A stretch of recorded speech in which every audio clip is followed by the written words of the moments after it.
but you're all very welcome along. We've got Elmo Stoop along this morning from Vine Digital.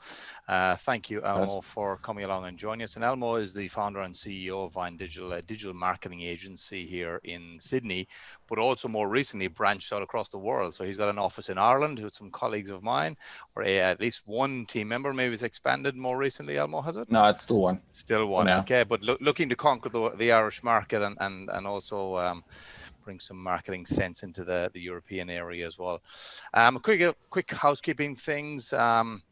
If I can ask you all to mute yourselves. I won't be able to unmute you. Zoom have made a change recently where I used to be able to mute and unmute, but now you can't unmute. So feel free to unmute during the session and ask any questions if you wish. Let's use the chat window as hints, tips, and any questions that you might have. Drop them into the chat window, and I will collate them and send them through to Elmo as well. If you want to put them in for everyone, you're more than welcome, or you can send them directly to me if there is something sensitive that you want. Look, just broadly speaking, Elmo is going to touch on different topics this morning. The information is, informative in nature.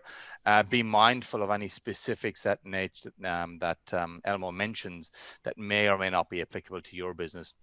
But feel free to take that information and go back and look at how it applies to your business.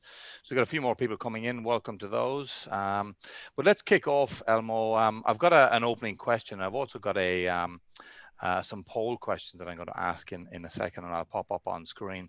But what I'd be interested to understand just broadly, Elmo, to get the conversation flowing is, in the past sort of 6-7 months, what trends have you seen firsthand, perhaps with your clients, or you've observed market-wide that have surprised you?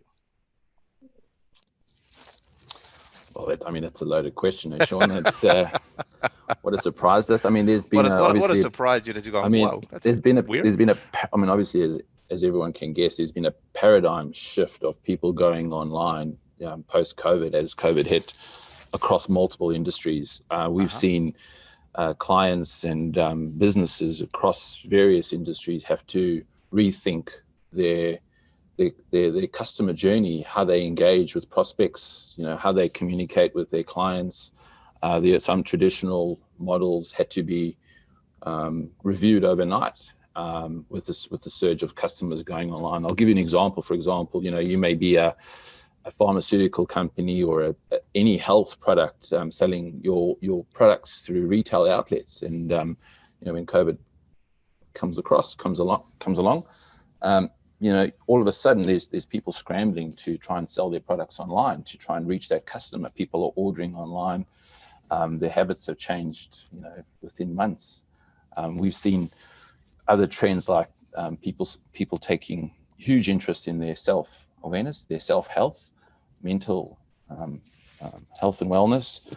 We've seen huge surges of online learning in the education sector. So these industries, I think, when COVID's all said and done, I think there's going to be, paradigm shifts in terms of, some of the legacy models probably won't be around. And my belief is that people have been forced, like we are now, using Zoom, will carry on, perhaps a large proportion carry on, doing business through online channels like this. Okay. And that's a great opportunity for businesses, where they've relied on some, very traditional sales funnels and sales processes. They can really leverage and use the online channels to grow their businesses. Great. Okay. And I'm going to go deep on that in a second. I've got a series of things we're going to go down some rabbit holes perhaps on, but I want to just start off is maybe just give us a snapshot and might help you to guide some of the answers as well. So I've just got a couple of questions here, some poll that I'm going to put up for people. There's 3 questions. It's fairly simple. So just here, just to give us a bit of a snapshot, and look, this is, feel free to not answer if you wish, but it would be beneficial. So just get a snapshot of what's your current monthly marketing investment at the moment.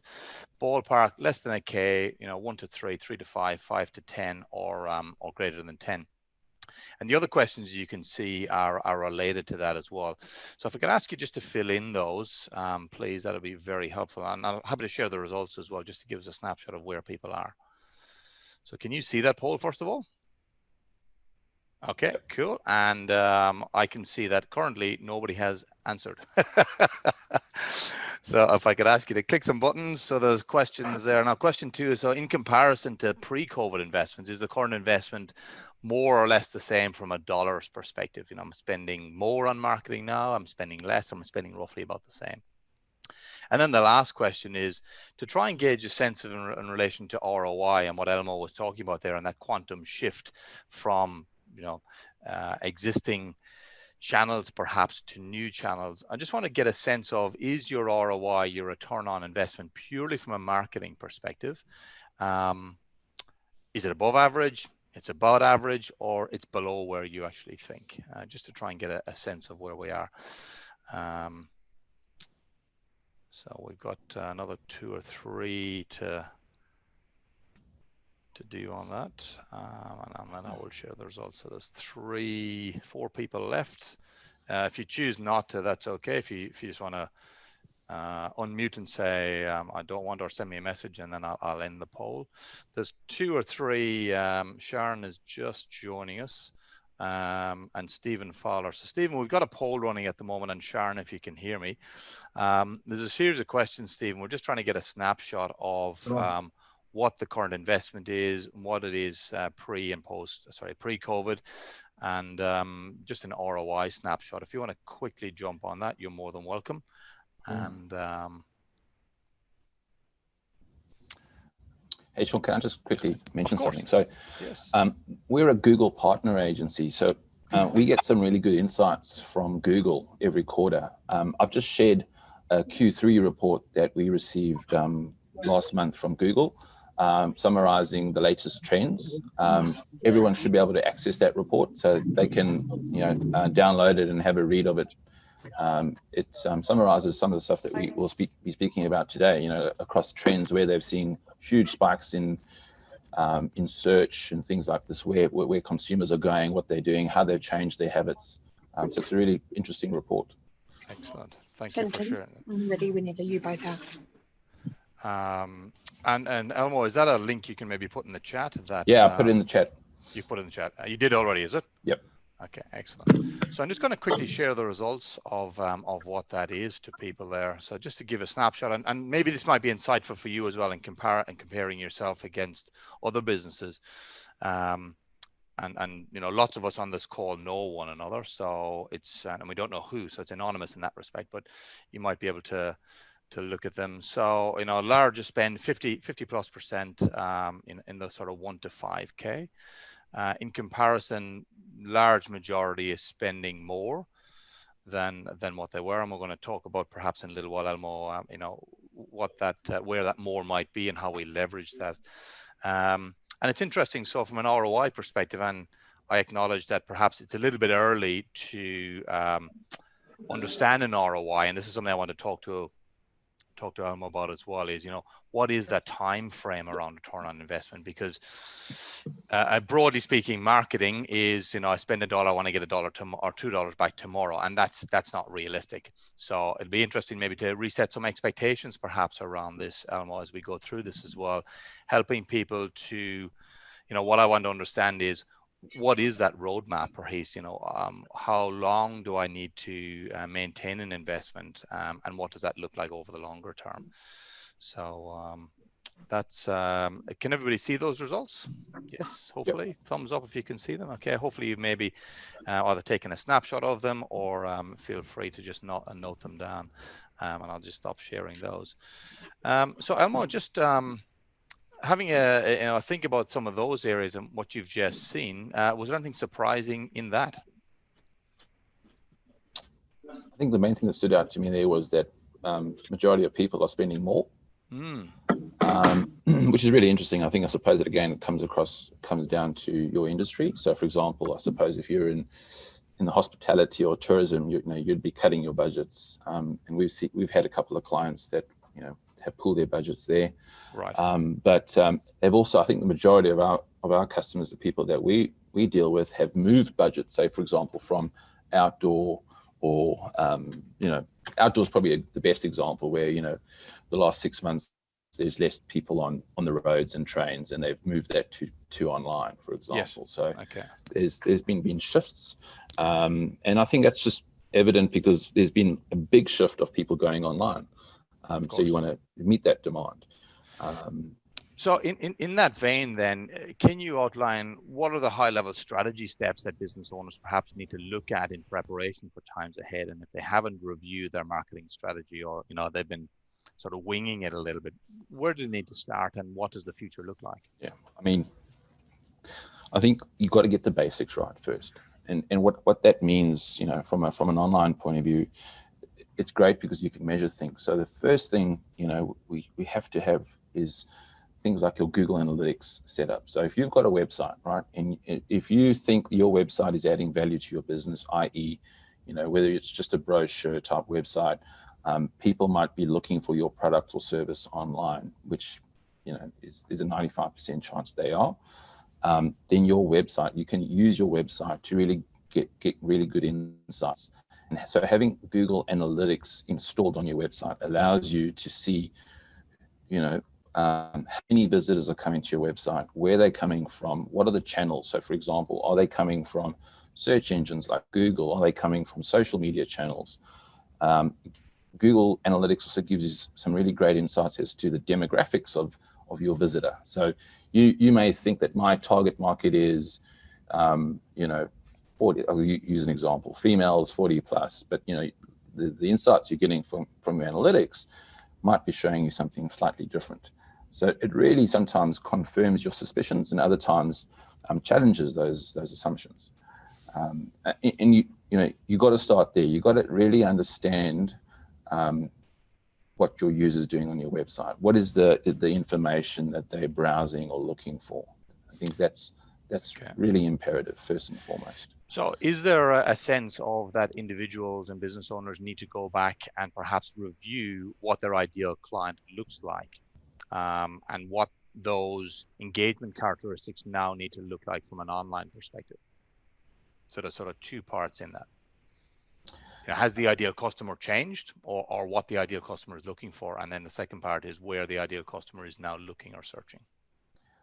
Yes, certainly the latter. So, if you've got a hypothesis as to who your customer is, you can go and double check that in your analytics and see, if that died matching up. More often than not, you know who your customer is or who you'd like to be targeting.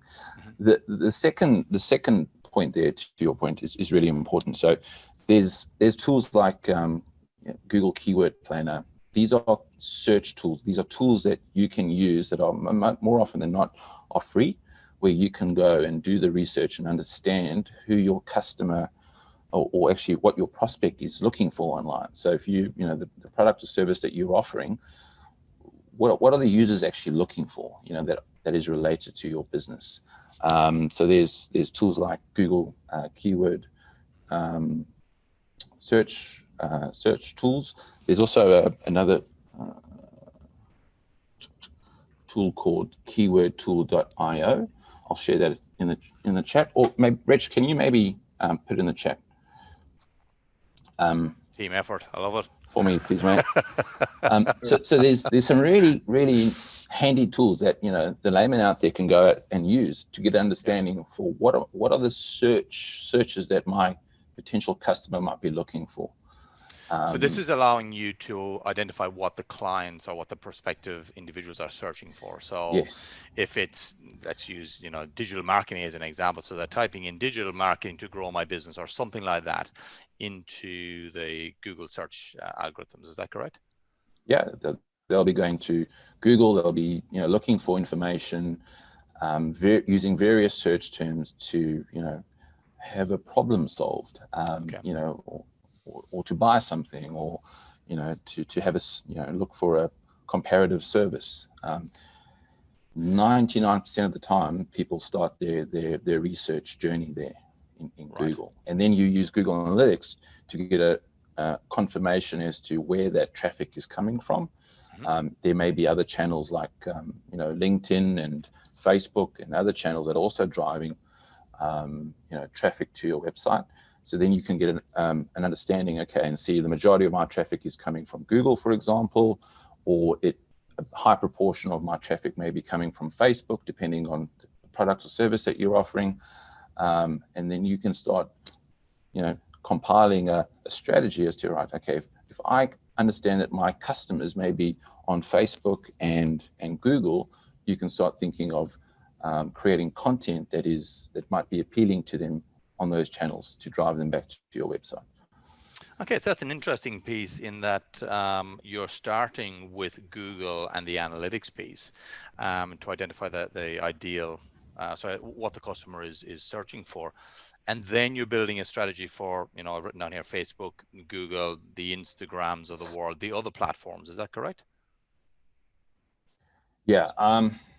Majority of the time, a large proportion of traffic to a website across multiple industries, the main driver of that traffic usually is Google. Right.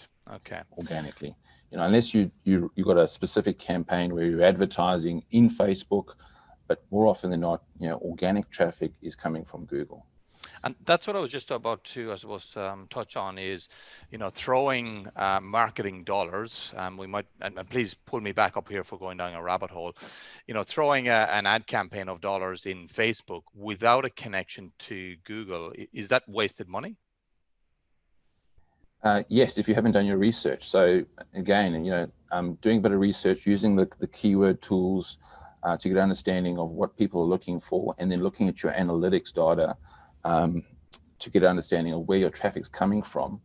You want to be advertising in those channels where the majority of your traffic and your customers are coming from. I mean, something else that really works is speaking to your existing customers and say, how did you find us? Do you remember where you came across us the first time? Or what is your habit? If you're looking for this service, where would you go first and foremost? Reviews also really, really important. So speak to your customers, get them to leave reviews, because when someone is doing their search, they may come across your website, they'll read your information on your website, they'll go off and look at the reviews you have about the service or product that you're offering. So that's also a key part of that process, or that funnel that we talk about in marketing. So you've identified your ideal client and those analytics from Google. You have a better understanding of the search terms they're looking for. What's the next piece in the strategy? So once you've got that hypothesis as to where your customers are and what they're looking for, the keyword tools will give you an idea of all the various bits of information that they're looking for. So we call it those search terms. Mm-hmm. So that will help you understand what information or content, as we call it, you need to create for your website. Okay. So they may be FAQs, or think about all the questions you may get from a customer, all the products and services, all the various things that may be relevant to them. That's the type of content you would ideally like to create and have on your website. The more queries you can answer for a customer, the more likely you are to rank in Google and get traffic for those search terms. Okay, so and that's what we call SEO. So essentially, SEO is a tactic where you optimize your website to be found for as many of those queries that a customer may be looking for. So Richard, my co-founder there, he has a really deep knowledge of SEO. Or one of the areas is SEO. So there's many intricacies that go into SEO. There's the technical elements. There's various things that Google uses to determine who ranks where. And SEO is one channel that drives traffic to your website from Google, for example. And that SEO, and correct me if I'm wrong here, is predominantly based on the content you're creating, which is relatable or relevant for your target audience. Is that correct? Yeah, content is one of the main pillars. So you've got to have really good content.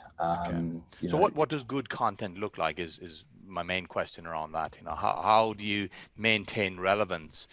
And a question has come in as well on the chat. How do you now stay above the sea of noise that's currently there? And if content is a key pillar, what does it need to look like?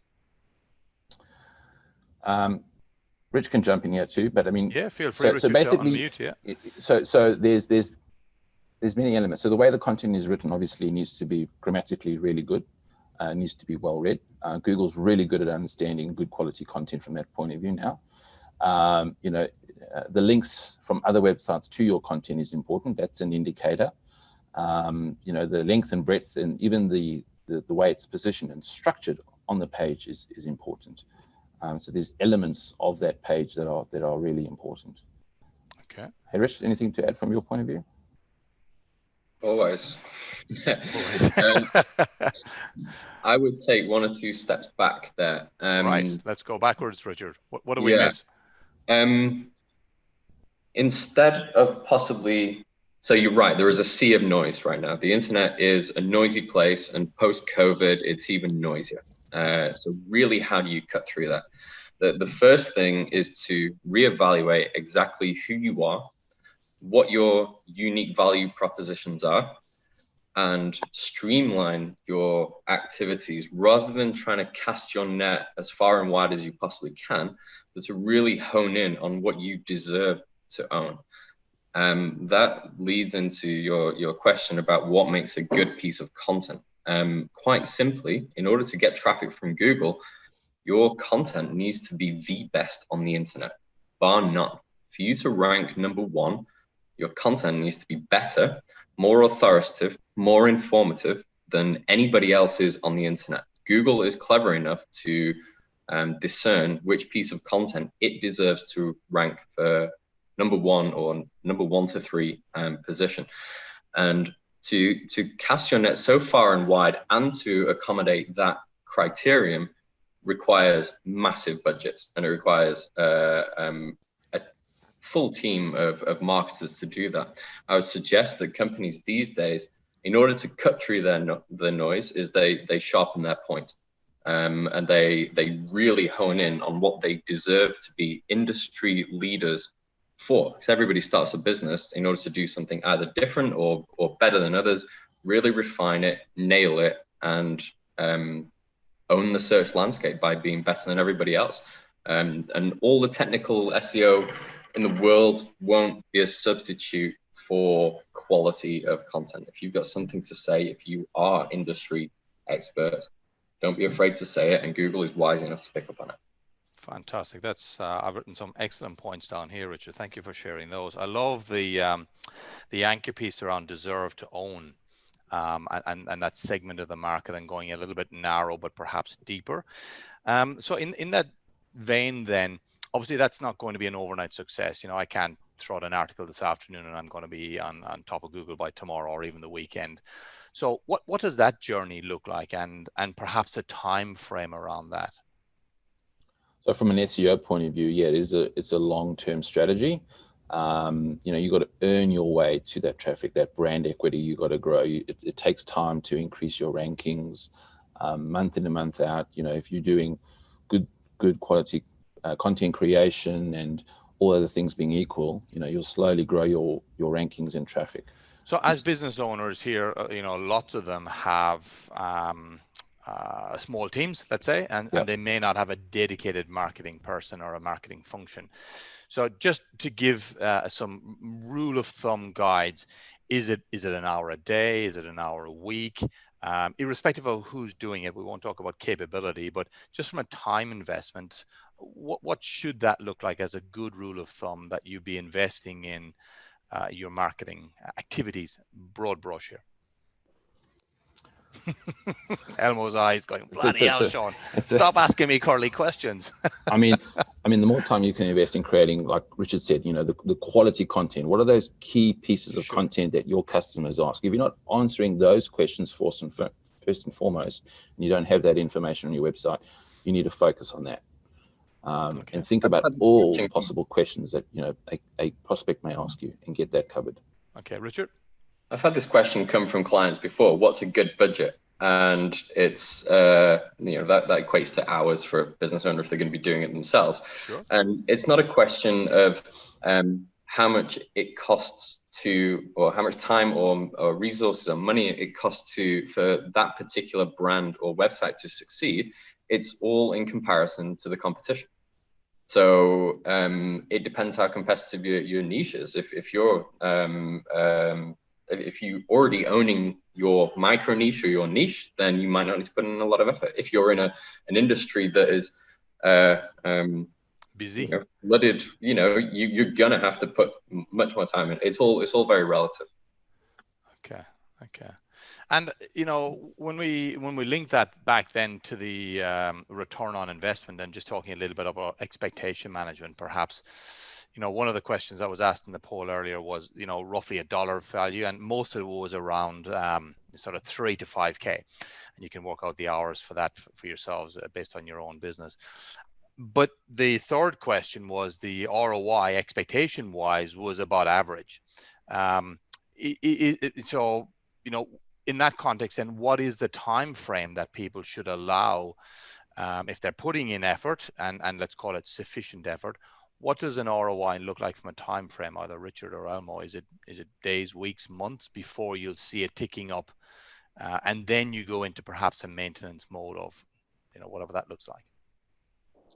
Yeah, again, it's it really depends on the channel. So you could start an advertising campaign, and again, depending on your sales process, you could create an advertising campaign in Google, generate some leads, and close those leads pretty quickly. Or depending on your tactic, what you're doing, SEO may take a bit longer. It's a bit of an open-ended question. I mean, it really depends. Again, it gets back to understanding the competitors. Where your customer is, and that will start defining how long it will take. Okay. I suppose what I was trying to get to was giving people a sense of, if they are spending, picking round figures here, and they allocate from a budgeting perspective, they allocate 5K per month, whether that's suitable or not. The investment from a time frame perspective should be, please correct me if I'm wrong, 6 to maybe 12 months. Is that a fair assessment? I mean, yeah, it could be, but the sales process will differ from business to business to industry to industry. The lead time may be 6 to 12 months for some businesses, and others is a month. So you should see whether that campaign or that tactic is working based on your current lead time for a sales process. Right. Okay.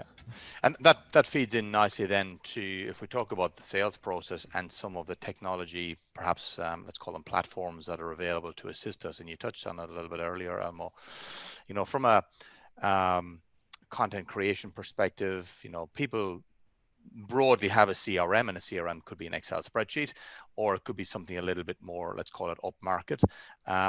Is there then a marketing automation piece that sits alongside or above that to support that sales and marketing process? And can you talk to us about some of the maybe do's and don'ts, or some of the, I don't necessarily want to get into a platform discussion, but some of the criteria that people can look at and can best leverage using marketing automation and the CRM? Yeah, I mean, to get back to the ROI. So basically, let's say you're running a campaign. How do you measure ROI? So one of the basic things that you want to get set up is, when you're creating your Google Analytics account, is you want to be tracking things like an inquiry form or a sale online. So if you're measuring an inquiry form, that inquiry form will then feed into your CRM. And there's an array of CRMs that you can use, from Pipedrive, Salesforce, et cetera, and some of them include their marketing automation tools. So, again, Salesforce or HubSpot and ActiveCampaign are really good marketing automation tools. If you're not measuring and capturing those leads, it's going to be very difficult for one to actually measure ROI. So yeah, you got to have all those things set up before you can think about ROI. Fantastic. That's a really good point. And then there's a disconnect in the expectation around, I've invested X dollars, but and I'm not getting a return. But the bigger piece is what you just touched on, is you're not measuring it. 100%. I mean, we see it a lot of the time when we start working with a client. They might not have their inquiry. They might not be tracking their inquiry forms that they get through their website. Right. So they might get a form, and then they'll forget about where that form came from. They'll say that the campaign wasn't working because they don't remember where the inquiry came from. And if you're actually tracking all those things, you can actually see that they may have come from an advertising campaign. They sent an inquiry and you closed that 2 months later or 3 months later. Okay. So there's got to be visibility, is what I'm hearing, from end to end, as in from the initial contact, perhaps on the website that they read something or downloaded something, right through to when they press the go, I'm signed up as a client. Absolutely. Okay. And even if you're doing, say, the traditional type of marketing advertising, let's say, you might be even running an ad offline, or doing a billboard somewhere. You could still track that if you've got analytics set up to a point. So if there's a particular day where you're running an ad on TV or a billboard or a specific location, you can jump into your analytics and see that traffic. There might be a spike in your traffic on that particular day that ad was showing, and the traffic was coming from that specific location that you had that ad shown. Okay. And do you find that business owners are not measuring those analytics regularly enough to enable them to make some appropriate changes, let's say? And what I'm really asking with that as well is, they look at their P&L at the end of the month. How regularly are you seeing, or do you advise people to look at their marketing metrics? To answer your first question, yes. Yeah. And the second question? More often than not. I think as business owners, we all look at the P&L. We might not be analyzing the data because it comes to time. It's a time thing sometimes. Sure. Some companies with a marketing manager, a digital manager, their responsibility would be to monitor things like that. But yeah, it's connecting the dots. Really is. Like if you're running marketing campaigns, you have to try and get your analytics set up and all these things so you can measure as much as possible. Otherwise, you're guessing. Yep. Okay. And the guessing was great maybe 10, 15 years ago, and perhaps earlier than that, but now you can measure every bloody thing. So there's an investment in going to measure. That's what I'm hearing really, is build the infrastructure in your business that allows you to measure it. Yeah, get the basics right. Just get analytics set up. Get your Google Search Console set up, which is a technical dashboard that Google gives you. There's going to be a big update to Google next year. It's called Core Vitals. So Google is going to place more emphasis on your website being mobile friendly, loading pretty quickly. The design of the website is going to be more important. So Google wants to ensure that the user using Google is given the best possible user experience. So if your website's not mobile friendly, doesn't load quickly, you're probably you're going to get left behind. Okay. So those are really important things to look at going into next year. And just to clarify, perhaps you can give us a stat on this. Is Google still the number one, and or should people be in any way considering Bings and the Yahoos of the world, or are they just simply a distraction? Yeah, I think the market share of Google is well over 90% still. Okay. So broadly, don't worry about those who are searching on Bing, etc. For some clients, we still use Bing as a good channel to drive some inquiries or sales. Yep. It's not as competitive at times, depending on the industry. Sure. So it is an option. We don't do a lot of SEO in Bing or DuckDuckGo and those other search engines. It's predominantly Google. Okay, no, fantastic. Yeah. And Google has the market share in most Western countries. There's instances in China, obviously it's Baidu and a few other countries, but yeah, Google has by far the biggest market share in English Western speaking countries. Perfect. So just a shift in and perhaps landscape then a little bit, and maybe going down some of the rabbit holes in relation to social media and the social media channels that are available. And perhaps for us here as business owners, the largest one that we perhaps use on a daily basis is the LinkedIn platform. Is that a critical part, or should it be a critical part of your LinkedIn strategy, of your marketing and sales strategy, because it's becoming increasingly busy and a little bit salesy, I think, to some degree? What are your thoughts on that, to how staying relevant again and getting that return from time and effort? If your customers spend their time on LinkedIn, yes, that would be a viable channel. So after you've done your research and you've got a good understanding of where your potential target market spends their time, it may not be Google. If you're B2B and, you know, likely it is Google and maybe LinkedIn. So might not be Facebook. You really got to analyze and try and get as much research done to understand where your potential customers are spending their time. And so if it is LinkedIn, yes, then it's again about creating that engagement. How do you entice them to engage with your content and drive them back to your website? And it's not going to happen after just one piece of content. You know, usually they say it's 7 touch points nowadays. So, you know, it's you also got to have the right expectations. You know, just creating a piece of content and putting a bit of money behind it is one piece of content. It's not going to, you know, set the world on fire. Sure. Yeah, we're not J.K. Rowling or anything along that line, even though she also took 12 attempts to get there. So let's not go down that. So other social media platforms, then, you know, you've got the Facebooks, the Instagram, the Twitters, you know, 3 that come to mind. Again, you know, are they individual strategies but aligned to that top level? And are there ones that you would suggest people should perhaps investigate more or put more time into, with the caveat that it depends on where your audience is, I accept, but, you know, broadly in the marketplace, are you seeing that some are more successful than others?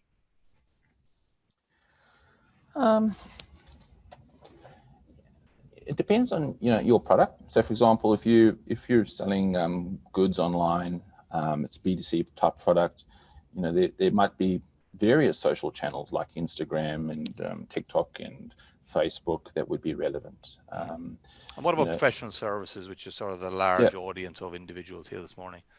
Yeah, again, so they may not be as relevant, some of those channels. Twitter might be, you know, LinkedIn. So see it as those social media channels as the channels where you can syndicate some of your content. So if you're creating really great content, to Richard's point, you know, like the best content out there, using those channels to leverage your content is really good tactic. So, you know, you can promote your content through those channels to get that added exposure. So for example, you might have your content ranking in Google, and to get the added leverage and added exposure to your content, you can also promote it. So advertise in LinkedIn and create posts promoting that content to drive the traffic back to that content and get that engagement. Okay. And again, just trying to get a sense of, you know, staying above the noise on Twitter as an example. It seems to cycle very, very quickly. And put my hands up and say I'm not a big user of it, but you know, it seems like a stacking plates where the oldest stuff just disappears to the bottom. Are you finding that people are searching through Twitter, or it's just purely time-based and it's opportunistic? I'm a big Twitter user myself, so I love Twitter. That's probably start following you. my go-to social media channel. Yeah, so yes. I mean, the great thing about Twitter is that it's an open community. So where Facebook has their closed walled gardens, Twitter, you can go out and do searches, look for hashtags, etc., look for any type of information, and you can find a lot of information pretty quickly and follow those people and keep refining the people that you want to follow. And it's a great way to promote your content. Yeah, so Twitter is really good from that point of view. Again, if you professional services, you're creating that content, it's a great place to go and promote that content, because there will be a big audience that potentially might be interested in that information. And again, that's a link then back to your website, to perhaps an article or something, because there's only 140 characters on Twitter. Yes, so it's a little post at the top of the content. You can promote it, you can advertise in Twitter. Similar setup.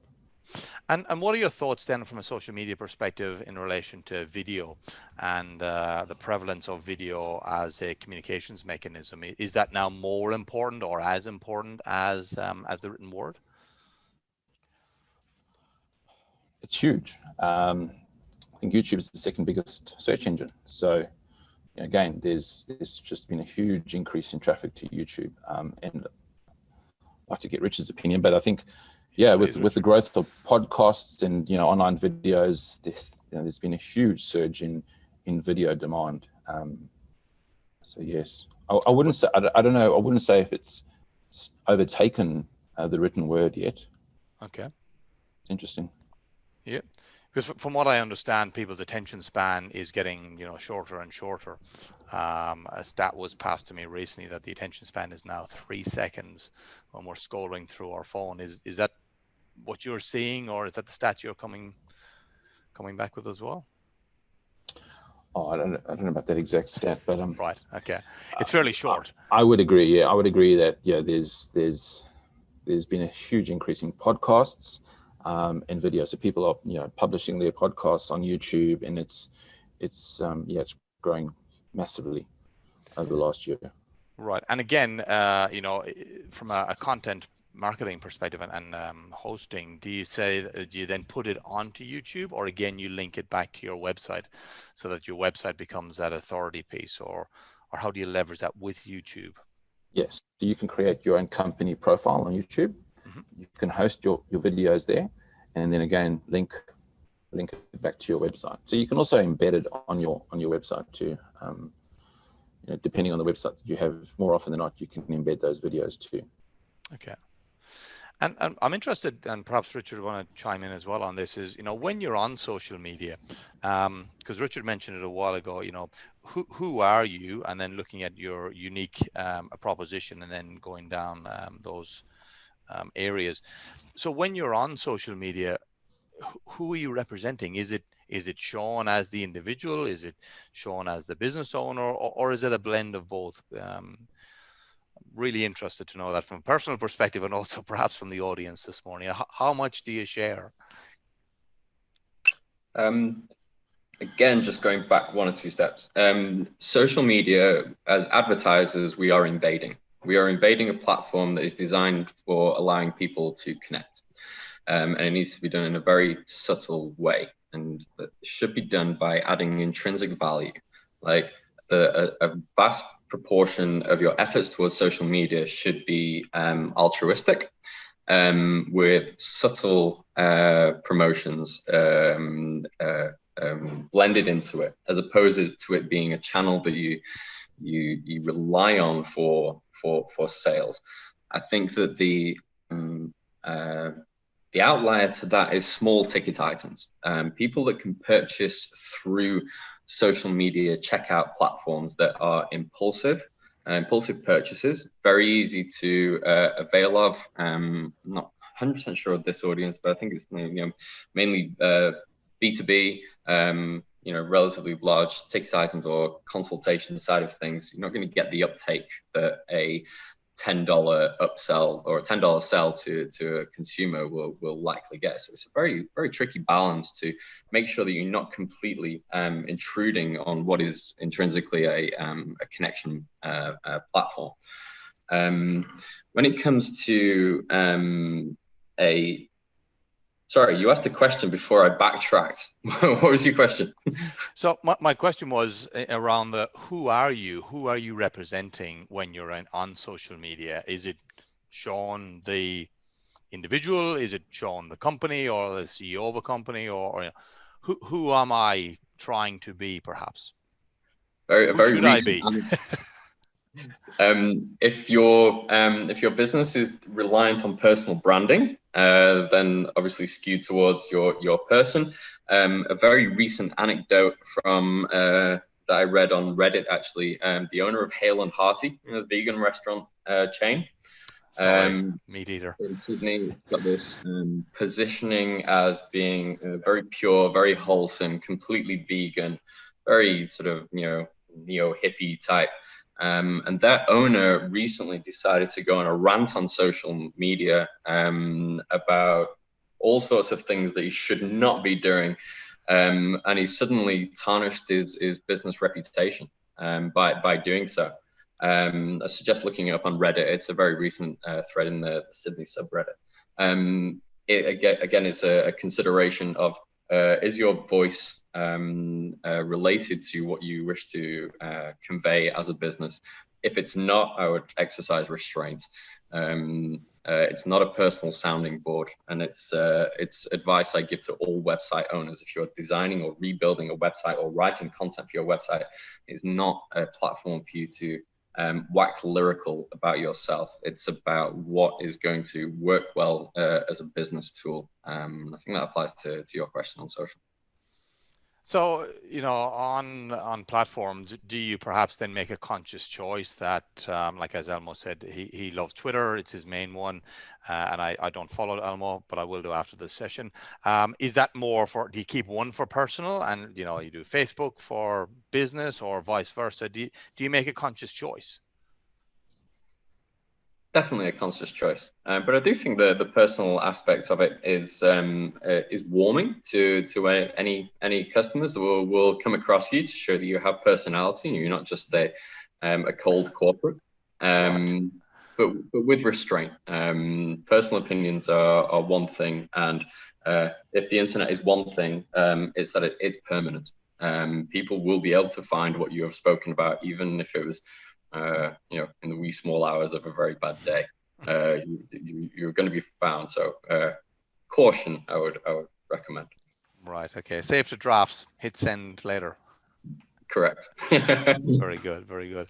And in that similar context, I'm interested to know about influencers in social media. Are influencers still relevant? Are they still prevalent? And is that something that people should look to leverage? People should look to leverage, but influencers also really know how to leverage themselves. Back in the day, what does that mean? Back in the day, you used to be able to reach out to people who had a large following or websites that had a large audience and exchange value for value with them. But no longer is that the case. If you reach out to an influencer now, they'll come back to you with a lawyer drafted agreement that is airtight, and they absolutely know how to capitalize on their audience. Even if they've only got 1,000 to 2,000 followers, they know their price point. But yes, it is valuable. It's extremely valuable to be associated with authoritative people on social media. Sorry, I don't like the word influencer, but authoritative people on it's just such a bad word. Yeah, no, great. Thank you for clarifying. I like that difference on social media. But somebody who has a large following definitely knows their value and their place in that value hierarchy. So it is worth considering, but it all relates back to the ROI aspect. What's your average lifetime customer value? What's your standard cost per acquisition? What stats can these influencers provide in ways of case studies that can allow you to make an informed decision rather than hoping for the best? So it is an entirely commercial arrangement now between businesses and social media profiles, but it is certainly worth exploring. Very interesting, Richard. Thank you for that. And probably maybe the last piece, we've talked about social, we've talked about the content creation and videos, etc., is email, and obviously that's a mechanism through which we distribute our content per se. How do we maintain relevance in the vast volume of emails I receive, and I'm sure others are the same every bloody day? What does that look like? I think there's been obviously an increased surge in email marketing since everyone's working from home this year.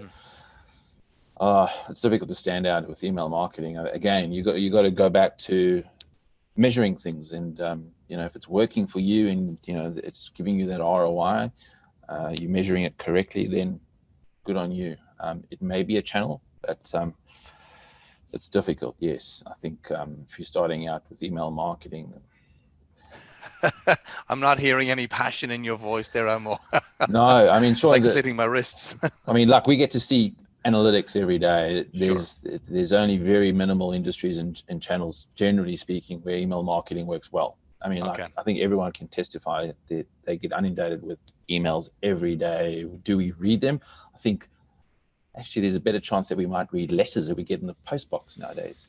I have heard that's a good way to stand out. I think you got to probably just always think, how do you stand out, and what's the content that is going to resonate with my potential customer, and what is the channel that's going to probably engage them the most. Do I spend my time in drafting an email marketing campaign, or is it on social media, or is it perhaps a letter that I have to write?